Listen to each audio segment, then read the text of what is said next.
Hello everyone, as you all know, this is Niharika Tiwari. So guys, we're back with another video related to a series of microeconomics, and as you all know, we are covering important questions that can come in your exam from the series. ठीक है, सो इससे पहले वाले parts नहीं देखे हैं तो आप प्लेलिस्ट में जाकर उसे चेकआउट कर सकते हैं। इस वीडियो में हम इंपॉर्टेंट नेक्स्ट क्वेश्चंस को कवर करेंगे। यूनिट आपको पता है प्रोडक्शन वाली चल रही है, सो अगर आपने नहीं देखे इससे पहले वाले पार्ट्स तो बेस जरूर बनाइए, वरना ये कोई फायदा आपको देने वाला है नहीं। ठीक है, so without any further delay let's start this video. तो आई होप गाइस कि आपने जो वीडियो है उसे लाइक कर दिया है, नहीं किया तो तुरंत कर दीजिए और हम स्टार्ट कर रहे हैं। तो आज का जो क्वेश्चन है वो है law of return to scale. इससे पहले हमने लॉ वेरिएबल प्रपोर्शन पढ़ा कि क्या होता है। नेक्स्ट जो आता है आपका लॉ जिससे क्वेश्चन बनते हैं वो है law of return to scale. ठीक है, इस यूनिट में ये दो चीजें बहुत ही इंपॉर्टेंट है। तो law of return to scale क्या है इसको हम समझने वाले हैं आज। तो जिन्हें लॉ वेरिएबल प्रपोर्शन पता है उन्होंने कल समझा कि लॉ वेरिएबल प्रपोर्शन जो है वो शॉर्ट रन का चीज है, मतलब वहां पे एक चीज फिक्स रहेगी, कम से कम एक चीज फिक्स रहेगी और बाकी चीजें वेरी कर सकती हैं। वो है आपका लॉ ऑफ वेरिएबल प्रपोर्शन। तो उसमें हमने समझा था कि जब कुछ चीज फिक्स रहती है, कुछ चीज वेरिएबल रहती है, तो इनपुट को बढ़ाने घटाने से आउटपुट में क्या फर्क आता है, वो सारी चीजें हमने वहां पढ़ी थी। आज हम पढ़ेंगे law of return to scale, जो कि आपका लॉन्ग रन कॉन्सेप्ट है। मतलब कि लॉन्ग रन में आपको पता है कि आप दोनों फैक्टर्स को बढ़ा सकते हो, फिक्स्ड को भी वेरिएबल को। वेरिएबल तो आप चेंज शॉर्ट रन में बढ़ सकते लेकिन फिक्स नहीं कर सकते थे। लैंड को आप कम समय में नहीं बढ़ा सकते, लेकिन जब लॉन्ग रन का कॉन्सेप्ट है, लंबे समय का टाइम है, तो आप जो फिक्स फैक्टर है, जैसे आपके पास लैंड है, मशीन्स है, तो उनको भी आप क्या कर सकते हो, चेंज कर सकते हो। ठीक है, तो law of return to scale refers to the relationship between input used in production and resulting output. ये रिलेशनशिप बताता है कि किसके बीच में जो इनपुट हम यूज करते हैं और जो आउटपुट हमारा आता है उसके बारे में ये स्टेट करता है। व्हेन ऑल इनपुट, देखो सारे इनपुट आप इंक्रीज कर सकते हो क्योंकि ये लॉन्ग रन का कॉन्सेप्ट है। तो law of return to scale basically long run का कॉन्सेप्ट है, जहां पे आप सारे input, all input can be increased by a certain proportion, the resulting output will increase by a larger proportion। मतलब जब आप सारे आउटपुट, जितने भी जब आप जितने भी इनपुट है उन सबको इंक्रीज करते हो तो आउटपुट कितनी तेजी से बढ़ता है, उसमें क्या चेंज आता है, वो सारी चीजें हम इसमें देखते हैं। और ये यही बोलता है जब आप इनपुट सारे बढ़ाते हो तो आपका जो आउटपुट है वो लार्ज प्रोपोर्शन से क्या होता है, इंक्रीज होता है। In simpler term it means that if you increase the amount of resources like labour, capital, material you put into producing something, you will get more output than the proportional increase in input. मतलब कि input भले ही आप ज्यादा ना बढ़ाओ लेकिन output आपको ज्यादा ही दिखेगा बढ़ते हुए, ये कॉन्सेप्ट कहता है। अब हम आएंगे इस कॉन्सेप्ट के फेजेस में। जैसे हमने उसमें पढ़ा था, कुछ फेजेस थे, लॉ ऑफ इंक्रीजिंग रिटर्न हमने पढ़ा, इंक्रीजिंग रिटर्न पढ़ा, उसमें हमने डिमिनिशिंग रिटर्न पढ़ा, फिर हमने वहां नेगेटिव रिटर्न पढ़ा। यहाँ पे भी स्केल्स में है, अलग अलग फेजेस हैं। पहला है इंक्रीजिंग रिटर्न टू स्केल, मतलब कि ये ऐसी स्टेज है जो बताती है कि जब बिजनेस अपने इनपुट को इंक्रीज करता है, या जो भी मतलब आपके इनपुट है, लैंड, लेबर, ये सब चीज़ों को आप इंक्रीज करते हो तो आपका आउटपुट फास्टर रेट से इंक्रीज होता है। मतलब कि if a factory double it's resources and workforce it might experience a more than double increase in output. मतलब कि यहाँ पे अगर आप इनपुट को अपना डबल करते हो तो जो आउटपुट है वो आपको डबल तो नहीं बल्कि उससे ज्यादा बढ़ता हुआ दिखता है। क्योंकि आपको ही पता है यहाँ पे आप फिक्स फैक्टर भी बदल सकते हो और वेरिएबल फैक्टर भी बदल सकते हो। जब आप फिक्स और वेरिएबल दोनों फैक्टर बढ़ाते हो तो आप देखते हो कि आपको जो आउटपुट मिल रहा है वो जितना बढ़ाया उससे भी ज्यादा बढ़ते हुए आपको मिलता है पहले फेज में। This occur because the factors like improved specialisation, division of labour, better utilisation of resources which leads to higher efficiency and productivity. ये क्यों हो पा रहा है, क्योंकि जितने भी फैक्टर, मान लो लेबर आपने बढ़ाया, लैंड आपने बढ़ाया, तो आपको पता है कि अब आप ज्यादा से ज्यादा यूटिलाइजेशन कर सकते हो रिसोर्सेज का। लेबर ज्यादा है तो उनमें काम को बांट सकते हो कि एक लेबर को एक ही वर्क दे सकते हो, उससे स्पेशलाइजेशन आएगा चीजों में, तो आउटपुट इस सब चीजों से क्या होगा, आपका बढ़ता हुआ आपको दिखेगा। In simpler terms, it means that if you increase the amount of resources you put into producing something, you will get more output than proportional increase in input। मतलब कि आप जितना इनपुट बढ़ा रहे हो उससे ज्यादा आपको पहले फेज में आउटपुट बढ़ते हुए दिखेगा। एग्जाम्पल से देखेंगे, let's take an example of bakery. Suppose bakery, ठीक है, बेकरी का एग्जांपल ले रहे हैं। सपोज बेकरी में एक बेकर है, एक अवन है और 1 सेट ऑफ बेकिंग इंग्रेडिएंट है। ठीक है, they produce 100 laughs of bread per day. जब इतना था, एक बेकर था, एक अवन था और एक सेट बेकिंग इंग्रेडिएंट का पूरा एक सेट था, तो 100 ब्रेड के जो लॉफ है वो बन रहे थे एक दिन में। अगर आप डबल कर दो, मतलब कि आप एक और बेकर ले, 2 बेकर हो जाए, एक और ओवन लिया 2 ओवन हो जाए, और एक और सेट ऑफ बेकिंग इंग्रेडिएंट ले जाओ, तो क्या होगा, आपका जो आउटपुट है, आप सोचोगे मैं 100 एक दिन में करा तो अब मुझे 200 करना चाहिए, लेकिन आप उससे भी ज्यादा करो, हो सकता है आप 250 या 300 प्रोड्यूस करने लग जाओ। तो ये आपका पहला फेज है इसका, ठीक है।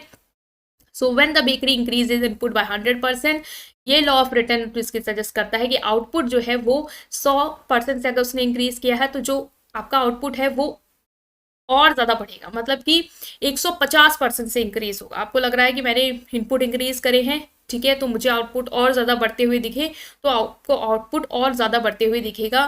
दे might be able to produce 250 और 300 loaf of bread per day, मतलब 100 ब्रेड, पहले इससे देख लो 100 प्रोड्यूस कर रहा था, अब वो कितना प्रोड्यूस करने लग गया, आपको लगा 200 करेगा, लेकिन वो 250 या 300 करने लग गया, ठीक है। तो ये हो गया आपका पॉइंट, इसको देखना है आपको, ठीक है। तो इस एग्जाम्पल में आप लिख के आ सकते हो कि एक ओवन इतना था, तो मैंने अगर डबल कर दिया उसका, तो पहले अगर 100 कर रहा था एक दिन में, तो अब वो 200 करने के बजाय 250 या 300 लॉफ ऑफ ब्रेड जो है वो प्रोड्यूस करा। या when a bakery increase input by 100%, तो जो उसका आउटपुट है वो इंक्रीज होगा 150 नहीं, आप यहाँ पे 250 करो, ये थोड़ा गड़बड़ है, क्योंकि आपका आउटपुट जब डबल होता तो 200 से होना चाहिए था, लेकिन यहाँ पे आपका 250 से हुआ, ठीक है। तो ये आप इसको थोड़ा सा ठीक कर लेंगे, ठीक है। सो ये हमें समझ में आया। तो रीजन यही है कि आप बेटर यूटिलाइजेशन कर पा रहे हो, बेकर ज्यादा आ गए, आपने लेबर जो वर्क है उसे डिवाइड कर दिया है, एक लेबर को एक ही काम कर दिया, कोऑर्डिनेशन अच्छा हो गया, एफिशिएंसी बढ़ गई, इसलिए आपका जो आउटपुट है वो डबल की जगह आपको और ज्यादा देखने को मिला, ठीक है। तो ये रीजन वही चीज यहाँ रिपीटेड है, इसको आप एक बार रीड कर लेंगे। अब हम मूव कर रहे हैं अपनी नेक्स्ट जो इसका फेज है वो है कांस्टेंट रिटर्न टू स्केल। पहले हमने देखा इंक्रीजिंग रिटर्न हो रहा, मतलब जैसे जैसे आप इनपुट बढ़ा रहे हो, इन आउटपुट जो है वो आपको उसका डबल नहीं ही, उससे डबल से भी ज्यादा बढ़ता हुआ दिख रहा है। लेकिन जब कांस्टेंट रिटर्न टू स्केल आता है, कांस्टेंट मतलब क्या होता है, जितना है उतना ही, ठीक है। In this stage when the scale of production is increase, the output increase at the same rate as the increase in input, मतलब जितना आप इनपुट बढ़ा रहे हो, लाइक 10% से आप इनपुट बढ़ा रहे हो, तो आउटपुट भी आपका 10% से ही बढ़ रहा है इस स्टेज में। For instance if the company double it's input, it will see a proportional increase in output, मतलब आपने इनपुट 10% से बढ़ाया, तो इनपुट आपने 10 से बढ़ाया, तो आउटपुट भी आपको 10 से मिलेगा। पहले में क्या था, अगर आपने इनपुट 10% से बढ़ाया है, तो आउटपुट आपको 20 नहीं 20 से भी ज्यादा बढ़ते हुए दिखेगा। लेकिन यहाँ पे कांस्टेंट है, तो जितना इनपुट उतना ही आउटपुट आपको मिल रहा है।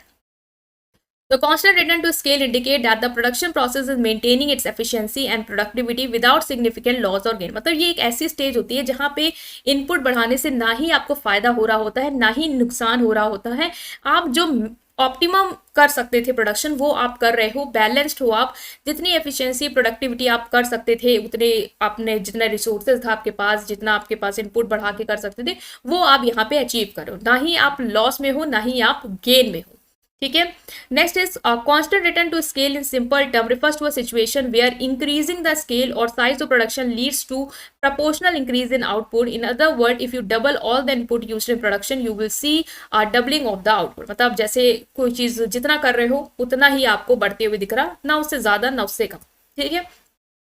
इसका भी एग्जांपल लेते हैं, एक पिज्जा रेस्टोरेंट है। Suppose the restaurant has 1 pizza oven है, 2 शेफ हैं और इनफ इंग्रेडिएंट है, जो कि इससे क्या वो कर रहे थे, 50 पिज्जा जो है वो एक दिन में बना रहे थे। अब उन्होंने सोचा कि हम अपना ऑपरेशन बढ़ाएंगे, एक ओवन और लाएंगे, 2 लेबर, मतलब 2 शेफ पहले थे, अब 2 शेफ और लाऊंगे, और जो इंग्रेडिएंट उसको डबल करें, मतलब उसने 2 गुना चीजें कर दी। तो इससे क्या हुआ, आउटपुट जो हो गया आपका, वहां पे क्या आएगा, आपका आउटपुट डबल आएगा, मतलब जितना आपने डबल चीज की, आपने एक एक और बढ़ाया, तो आपको जो आउटपुट भी है वो भी एक एक से ही बढ़ता हुआ दिखा। After making these changes, pizza restaurant will be able to produce 100 pizza per day, मतलब पहले आप 50 कर रहे थे, फिर आपने और जब आपके पास एक शेफ था, 2 शेफ थे, तो आप 50 कर रहे थे, अब आपने 2 पिज्जा ओवन ले आए, 4 शेफ ले आए, तो आप उसका जस्ट डबल कर पा रहे हो, 100 कर पा रहे हो, ठीक है। Constant return to scale indicate that the production process remain efficient and productive as the scale of operation expand, the business is able to maintain the same level of efficiency per unit of input leading to consistent output growth। मतलब यहाँ पे जो भी आपका business है वो उतना ही level maintain कर पा रहा होता है जितना वो कर सकता है, मतलब कि ना वो लॉस में है ना वो प्रॉफिट में है, जितना वो बढ़ा रहा है उसको उतना ही फायदा देखने को मिल रहा है, वो इस फेज में है, ठीक है, वो हो गई आपकी कांस्टेंट रिटर्न वाली फेज। ठीक है, क्यों ऐसा हो रहा है? इसलिए हो रहा है क्योंकि जो बिजनेस है उसने जितनी यूटिलाइजेशन वो कर सकता था रिसोर्सेज का उतना उसने प्रॉपरली कर लिया है, मतलब ये ऑप्टिमम लेवल पे आ गया है। इससे ज़्यादा करेगा तो हो सकता है वो नुकसान में जाए। जितना कर सकता था, जितना फायदा हो सकता था, चीज़ों को बढ़ा सकता था, उसने उतना बढ़ा लिया और उससे उसको उतना फायदा जो है वो मिल चुका है। एडिंग मोर इनपुट और increasing the scale further does not result in significant improve. उसको इतना समझ में आ गया कि अब मैं अगर इनपुट भी बढ़ा देता हूँ मुझे अब उससे कोई फायदा नहीं होने वाला है, क्योंकि मेरी जो फैक्ट्री है उसका जो फुल कैपेसिटी है उस रिसोर्सेज के साथ वो प्रॉपरली क्या हो रही है, ऑपरेट हो रही है। मतलब मुझे पता है मैं लैंड भी नहीं बढ़ाना चाह रहा हूँ, मुझे पता है लैंड बढ़ाने से भी मेरा कोई फायदा नहीं होगा, इतना इन्वेस्टमेंट करने की कोई जरूरत नहीं है। और जितना इनपुट मुझे चाहिए था, जितने लेबर उस लैंड में कर सकते थे एफिशिएंटली वर्क, वो भी मैंने लगा दिए हैं। अब उनको बढ़ाने से भी मुझे कोई फायदा नहीं होने वाला है। तो मैं एक ऐसे फेज में आ गया हूँ जहां पे मैं जितना दे रहा हूँ उतना मुझे मिल रहा है। अगर हो सकता है मैं इससे ज्यादा करने लग जाऊं तो मैं नेगेटिव वाले साइड में चला जाऊं। ठीक है, तो इसीलिए थर्ड फेज आती है, दैट इज लॉ और that is diminishing return to scale. ये कहती है कि जैसे जैसे आप इनपुट आप बढ़ाते जाते हो, आउटपुट जो है वो आपका इनपुट के कंपैरिजन में कम इंक्रीज होता है। ठीक है, ये कहती है refers to situation we are increasing the scale of production leads to less than proportional increase in output. पहले में क्या था, जितना इनपुट बढ़ाया उससे डबल से भी दुगना बढ़ा।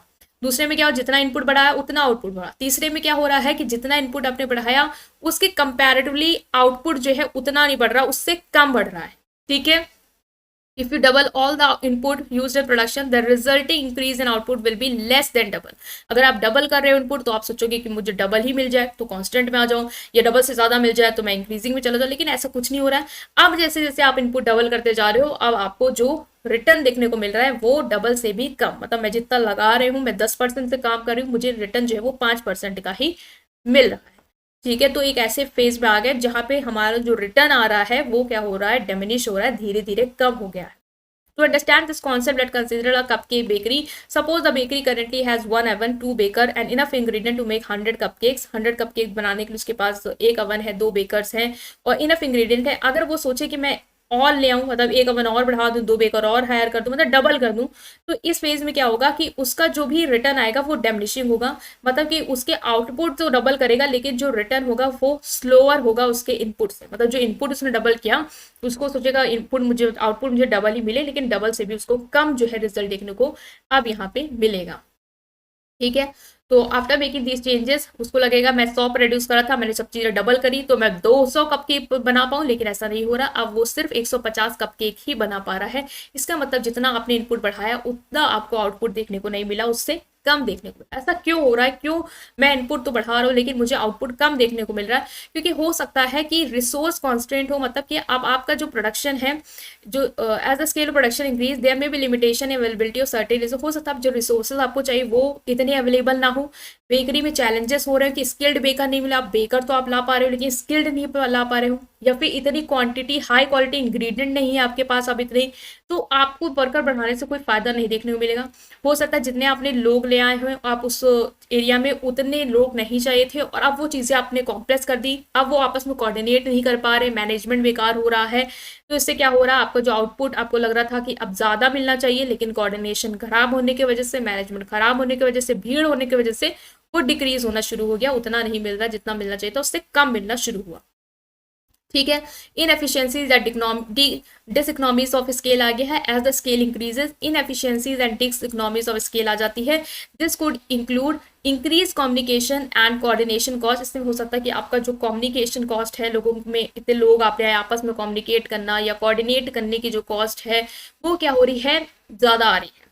ठीक है, लॉन्गर प्रोडक्शन लीड्स टाइम, हो सकता है ज़्यादा समय लग रहा है चीज़ों को बनाने में।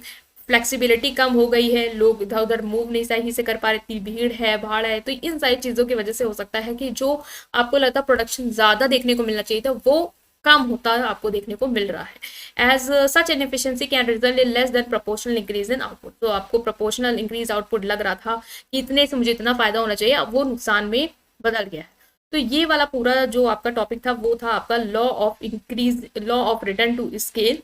ठीक है, इसकी तीन चीजें आपको याद रखनी। पहला तो आपको याद रखना है कि law of return to scale क्या होता है, इसकी मीनिंग प्रॉपर। ठीक है, फिर आपको इसको एक्सप्लेन करना है तीन फेजेस में कि इंक्रीजिंग रिटर्न टू स्केल क्या होता है, जहाँ पे जैसे इनपुट आप बढ़ा रहे हो उसका आपको मतलब ज़्यादा ही देखने को मिल रहा है, आउटपुट उससे ज़्यादा ही देखने को मिल रहा है। दूसरे में जहाँ पे आप इनपुट जितना बढ़ा रहे हो उतना ही आपको आउटपुट देखने को मिल रहा है, और तीसरी जहाँ पे आप जितना आउटपुट बढ़ा रहे हो उससे कम आपको मतलब जितना इनपुट बढ़ा रहे हो उससे कम आपको आउटपुट बढ़ते हुए देखने को मिल रहा है।